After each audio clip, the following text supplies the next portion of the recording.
Oi, povo bonito, tudo bem com vocês? Então, olha só, hoje a gente vai dar sequência da nossa matéria sobre a Revolução, né, a Revolução Inglesa, as revoluções.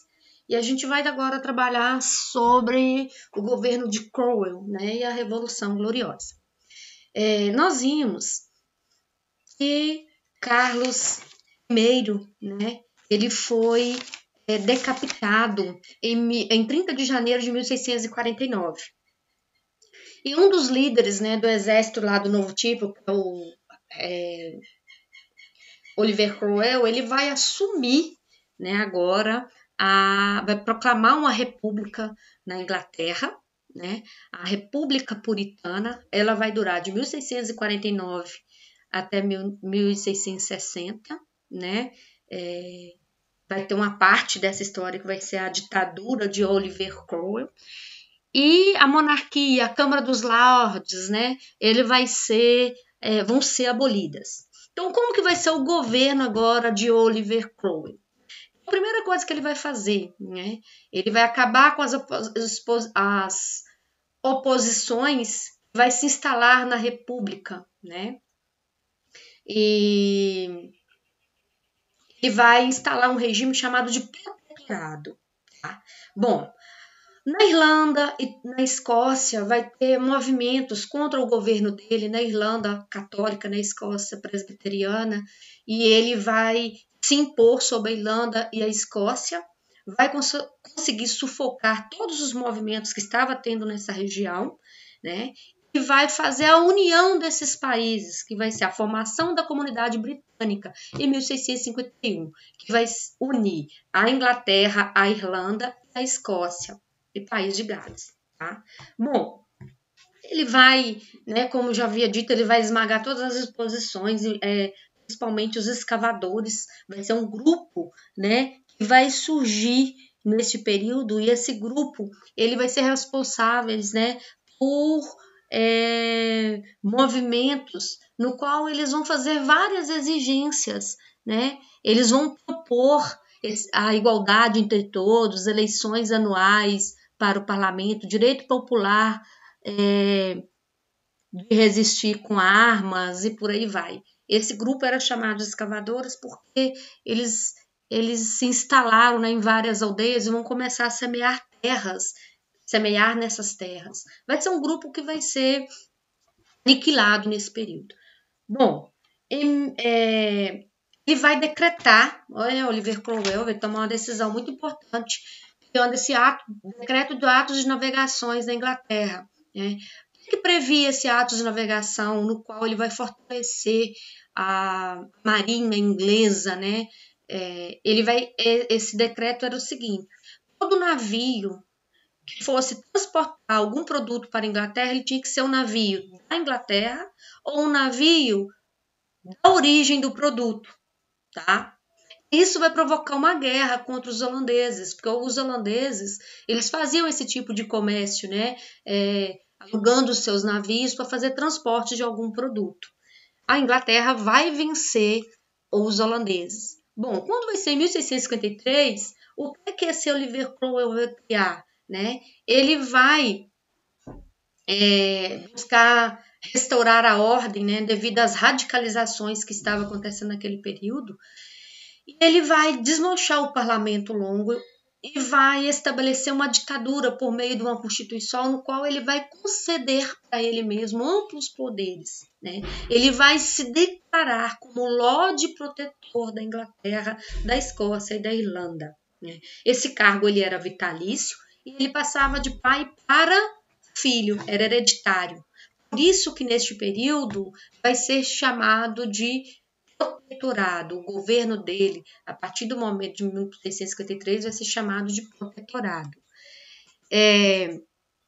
Então, né, o ato de navegações, aqui a gente tem uma imagem retratando direitinho, né, como funcionava. De outros países de origem. E o navio da Inglaterra poderia fazer o comércio, mas o produto do país de origem poderia sim para a Inglaterra, mas não de outro país. Esse é o decreto de atos de navegações que vai fortalecer cada vez mais a economia. Bom, Oliver Cromwell, ele morre, né? E ele vai deixar seu filho, chamado de Ricardo. Só que o seu filho não tem as mesmas habilidades que Oliver Cromwell, né? Ele vai assumir o poder após o fortalecimento, o falecimento do seu pai, mas ele vai governar só por 8 meses. E a burguesia, junto com o parlamento, eles precisavam naquele momento de um governo forte, né? Porque eles queriam manter suas conquistas, todas as conquistas que eles tinham feito desde as outras, né, da outra revolução, e também eles queriam manter a ordem em suas conquistas. Então eles precisavam de um governo forte naquele momento. Então, o que eles vão fazer? Eles vão decidir restaurar a monarquia da dinastia Stuart. E então eles vão convidar Carlos II, que era filho, né, de Jaime I, para ser o novo rei da Inglaterra. Só que para isso, Carlos II, ele tinha que respeitar o parlamento. Eles vão fazer assim, várias observações para Carlos II. Olha, você pode vir, a gente vai restaurar a monarquia, mas você vai ter que respeitar todos os ditames da Magna Carta, você vai ter que respeitar a petição de direitos, né, que foi imposto a Carlos I. E ele vai, durante o seu governo, obedecer essas ordens. E em 1679, ele vai aprovar uma lei chamada Lei de Habeas Corpus, é uma lei muito importante, porque essa lei é o seguinte, ela prevê que qualquer inglês, né, ele deveria ser levado pelos guardas ao tribunal em prazo de 20 dias, dificultando as prisões arbitrárias. Então, a Lei de Habeas Corpus é aquela lei no qual o sujeito tem direito, né, hoje, né, em liberdade, comprovar a sua liberdade até que prove ao contrário, né? E aqui nós temos a imagem de Jaime II e de Carlos II. Por quê? Carlos II, ele vai morrer. Quando ele morre, vem o seu irmão para governar. O seu irmão, ele vai fazer tudo ao contrário de Carlos II. Ele não vai obedecer, né, o parlamento. Ele vai governar 3 anos, 1685 a 1688. Por quê? A Inglaterra não queria se envolver em outro conflito. O que a Inglaterra fez? Enquanto ele tinha filhos, que foi educado pelo anglicanismo, que na falta dele, os herdeiros dele poderiam continuar com o anglicanismo, né, como era a Inglaterra. Então, como era a religião na Inglaterra, o que o parlamento faz? Ele vai deixar ele, né, tomando as medidas arbitrárias dele, tentando levar a situação de uma forma mais dentro da paz, né? Só que o que vai acontecer? Ele fica viúvo, casa de novo, e quando ele casa de novo, a mulher dele era católica, e a mulher dele vai ter um filho. Quando tem um filho, o parlamento, com medo desse filho ser educado dentro do anglicanismo, então o parlamento agora vai começar a tomar medidas. Ele vai tomar medida de quê? Eles vão dar um início, né, de livrar de Jaime II. E o que eles vão fazer? Guilherme de Orange, ele é casado com a filha de Jaime II e morava na Inglaterra, na Holanda.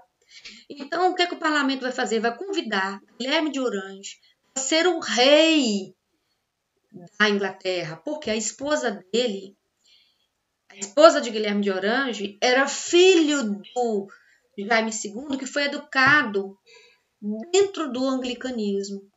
Só que eles vão ajudar Guilherme de Orange, né? Vai invadir a Inglaterra com seu exército, Jaime II vai fugir da Inglaterra e vai se exilar na França.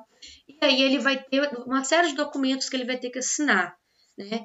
O Guilherme de Orange ele vai assinar a Declaração dos Direitos, né? O parlamento ele decidiria sobre as questões dos impostos, a garantia da propriedade privada, as liberdades individuais e divide o poder entre o rei e o parlamento, né? Então, neste período aqui, vai dar o fim ao absolutismo. Esse período vai chamar de Revolução Gloriosa, que vai de 1688 até 1689, porque não houve derramamento de sangue, né?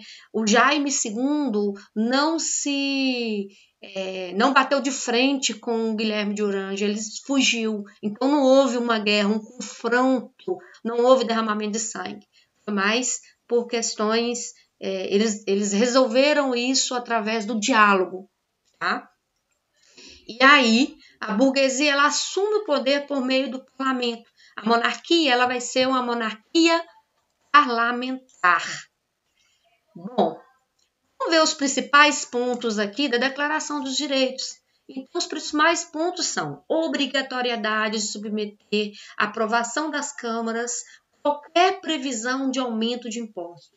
Então, toda vez que fosse algum aumento de imposto dentro da Inglaterra, eles primeiro tinham que levar a votação na Câmara, né? No parlamento. Garantia de liberdade de imprensa, de liberdade individual, de propriedade privada. Confirmação do anglicanismo como religião oficial da Inglaterra. Ter tolerância a todos os outros cultos, menos o catolicismo, né? E a alternância periódica aí do ministério entre nobreza latifundiária e a nobreza urbana. Claro que essa Declaração dos Direitos ela é bem mais do que isso. Aqui tem os principais pontos, né? A Bill of Rights. Bom, os desdobramentos da Revolução Gloriosa, né? Como que ficou a Inglaterra após a Revolução Gloriosa? Então, a Revolução Gloriosa ela finalizou as transformações necessárias para o crescimento capitalista dentro da Inglaterra, né? A partir do século XVII, a economia inglesa ela não parou de crescer, principalmente no setor de produção de tecidos, né? O setor manufatureiro. Olha só, gente, o que vai acontecer? Com a política de cercamento, a Inglaterra ela vai ter muita mão de obra abundante, porque vai haver expulsão dos servos, dos camponeses, das terras comunais. E aí tem aquela questão, né? Essas pessoas isso vai causar o êxodo rural, as pessoas vão para a cidade, alguns vão conseguir trabalho, né, nas fábricas, outros vão ter problemas sociais, né? Vai surgir a mendicância, o bandidismo para aquele período. Outra coisa favorável para a Revolução Industrial no século XVIII, né, para o fortalecimento do capitalismo na Inglaterra, vai ser o quê? A questão das matérias-primas, abundante em solo inglês. E a questão também da maquinofatura, né? Então, a Revolução Industrial, ela vai ser, a Inglaterra vai ser pioneira neste período. Por quê? As revoluções inglesas, ela vai criar condições favoráveis, né, para a Revolução Industrial do século XVIII. Beijo, fica com Deus. Espero que vocês tenham entendido e gostado da matéria. Até a próxima, se Deus quiser.